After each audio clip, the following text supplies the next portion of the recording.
أخذت مصطفى وصار أكثر من 6 أشهر هو بلا استحمام وزيان وحلاقة، وكان رافض أن يستحم ومغطي وجهه بالشعر. ليش مغطي وجهه؟ لأن يستحي الناس تشوفه ولا هو يشوف الناس، حتى أصدقائه ما يعرفوه.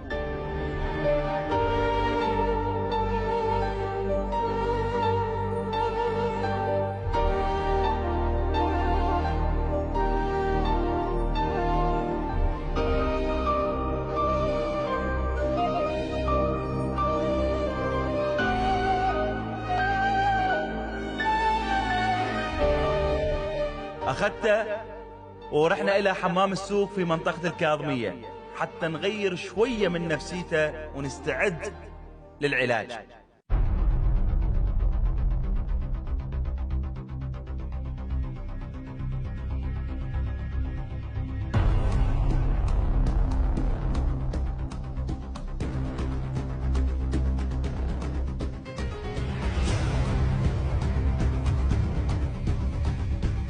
بس نقعد نسولف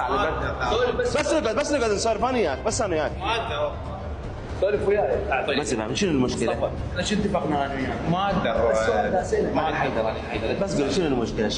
صوت ما اقدر. احنا كنا راح نسبح هسه، كنا راح نسبح. اول شيء الجو حار وكلياتنا نسبح ونتعطر ونبدل، تفهمني؟ أول ما دخلنا الحمام وهو شاف بالحمام رفض قاطع، واصبح وحش كاسر يهاجم الكل ويعتدي على الكل.